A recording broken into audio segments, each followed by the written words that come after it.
Conta-se que uma certa vez um padre da sua igreja começou a observar o comportamento de um senhor que todo dia parava diante do Santíssimo Sacramento, diante do sacrário, do tabernáculo, como nós temos aqui, e lá aquele senhor fazia as suas orações diariamente, por muito tempo que aquele senhor estava ajoelhado. E um dia o padre, curioso, se aproximou e perguntou àquele homem: qual é a oração que você faz? O que você diz para Jesus Eucarístico? Ele disse: eu não sei ler, eu não sei falar muita coisa, eu apenas olho para ele e ele olha para mim. Eu olho para ele, ele olha para mim. Que coisa linda! A oração que tem esta perspectiva de podermos estar face a face com Jesus. A oração que significa estar na presença de Jesus. E hoje Jesus está um pouco descontrolado. Os estudiosos chamam uma santa ira. Jesus chega ao templo e lá está um conjunto de pessoas transformando a casa de Deus, a casa de oração, em um antro de ladrões, porque havia muitos vendedores e comerciantes e eles haviam desvirtuado a essência, a finalidade do templo e da igreja. O evangelista Lucas é muito sucinto quando narra este episódio. Esta narrativa talvez seja a mais simples e pobre de detalhes e de pormenores. João já detalha um pouco melhor e os outros também dizem um pouco mais alguma coisa. Outros dizem até que Jesus fez um chicote e mandou brasa, né? Bateu neles, expulsou, tangeu, como a gente diz, e eles foram para longe. E Jesus disse: a minha casa é uma casa de oração. É fundamental entender a casa de Deus como esse espaço sagrado para fazermos as nossas orações. A nossa igreja nos últimos anos tem refletido sobre isso, sobre o que é ser igreja, o que é ser pastores, o que é ser pastoral. E esta ideia, essa imagem é fabulosa. A igreja como uma grande casa de portas abertas, com seus pilares, com as suas colunas este ano. Por isso esta ênfase na Eucaristia, na liturgia deste pilar. Igreja que tem e casa que tem portas abertas. A casa é o lugar do aconchego, a casa é o lugar da convivência, a casa é o lugar para nós nos sentirmos bem, para termos felicidade. Por isso não é justo que as famílias transformem a casa, o lar, em um ambiente de confusão. Muitas das vezes são os pais que expulsam os filhos do ambiente familiar, porque não se amam, não se respeitam, se agridem mutuamente e os filhos fogem da casa, fogem do espaço que deveria ser sagrado, fogem desse espaço que deveria ser uma igreja doméstica e vão ao mundo e vão a outros lugares e se desviam do caminho de Deus.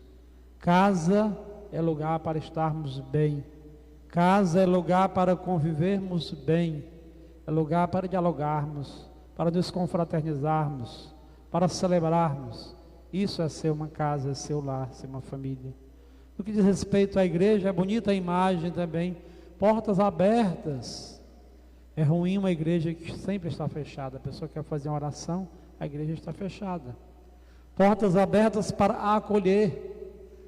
Mas não só para isso, significa também a porta está aberta para que estejamos aqui e aqui possamos estar em comunhão com Jesus, possamos aprender com Ele, possamos nos alimentar com a palavra que é proclamada, com a Eucaristia que nos é distribuída. Isso é ser essa casa de portas abertas, porque com as portas abertas nós entramos em casa onde nós notamos a presença do Senhor, onde percebemos a presença do Senhor na Santa Eucaristia, como alimento que nos cura. A Eucaristia é um sacramento de cura. Precisamos alimentar uma fé mais nobre na Santa Eucaristia, quando não tivermos mais forças para lutar. Quando tudo parecer perdido, vamos dedicar tempo à oração. Vamos colocar o nosso joelho no chão. O que nós não pudermos, pela nossa ação, saibamos que iremos conseguir pelas nossas orações, por essa confiança inabalável no Senhor. E este espaço do templo, pela presença do Senhor, uma presença que nos toca, que nos salva, que nos redime, esta casa precisa ser preservada. Jesus não estava neurótico, não estava histérico, mas naquele dia ele teve um comportamento realmente diferente. Não é normal que os pais sempre gritem com os filhos. Não é normal que o professor sempre fale alto e bata na mesa quando dá uma aula. Mas existem momentos que a gente precisa fazer isso. Existe momento em que os pais precisam olhar para o filho e falar um pouco mais alto. Tome cuidado, você está perdido. Você está num caminho errado. Isso não vai lhe conduzir à bênção, à felicidade, você vai quebrar a cara. Às vezes nós somos tão omissos e queremos permanecer no mesmo tom, mas não é assim. A vida exige de nós que em alguns momentos nós sejamos mais enérgicos, e assim foi Jesus. Uma revolta interior, porque estavam desvirtuando, estavam mudando a rota, a direção. Se cada um de nós também for fazer na igreja o que bem entende, se cada um de nós vier à igreja para perder tempo, para olhar para a vida dos outros, para a roupa do outro, se as pessoas estão bem vestidas, e tudo aquilo que nós vemos aqui no templo, numa igreja, denuncia esta presença de Jesus que não pode ser ignorada. A igreja nos ensina que Jesus está presente, presente na palavra que é proclamada, em quem proclama, presente no sacerdote, no ministro, na homilia, presente na assembleia que está aqui santamente escutando, presente no tabernáculo. É uma presença maravilhosa que nós não podemos repudiar e nem ignorar, não podemos nos tornar insensíveis à presença do Senhor Jesus. Orar é estar na presença de Jesus, é saber que Ele é o nosso amigo, que Deus não é uma abstração de maneira alguma. Porque que estes santos mártires que hoje celebramos foram capazes de doar a própria vida, por isso estou de vermelho, o padre está de vermelho. O martírio, o sangue, o amor, mas não é só o amor por Jesus. Tem gente que diz que ama Jesus e faz muito barulho e quer ser mártir, mas na hora da dificuldade nega a fé, porque não tem vida de oração. Este homem, São Roque Gonçalves, com os seus companheiros, eram homens que tinham vida de oração, que recebiam a Santa Eucaristia, que comungavam, que eram fortalecidos na sua fé, e assim doaram a sua vida por Jesus, pelo Evangelho, pela missão, mas doaram a sua vida também pelos índios.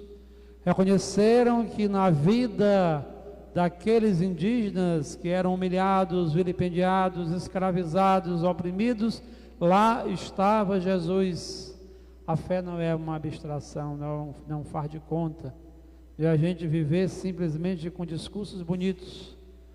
Não, eles doaram a vida, fortalecidos pela fé, pela palavra, pela Eucaristia, mas marcaram as suas existências por uma fé que foi repleta de obras. E nos diz São Tiago que a fé sem as obras não conduz a nada, ela é morta, é estéril, é inútil.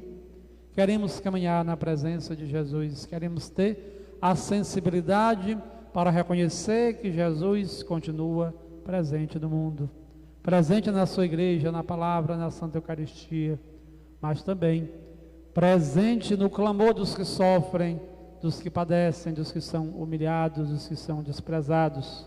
Se soubermos unir essas duas coisas e reconhecer a presença de Jesus na palavra, na Eucaristia e nos seres humanos que padecem, poderemos dizer: Jesus não vai nos chicotear, não vai ficar revoltado conosco, mas vai dizer a cada um de nós: vinde benditos, vós sois bem-aventurados.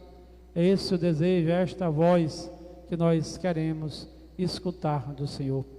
Permaneçamos, irmãos e irmãs, valorizando a nossa igreja, a casa de oração, a casa onde nós nos encontramos como irmãos e notamos a presença amável, dócil de Jesus, bom pastor, que nos toma como ovelhas humilhadas, sofridas, feridas, para nos reerguer, para nos sarar, para nos curar. Louvado seja o nome de nosso Senhor Jesus Cristo.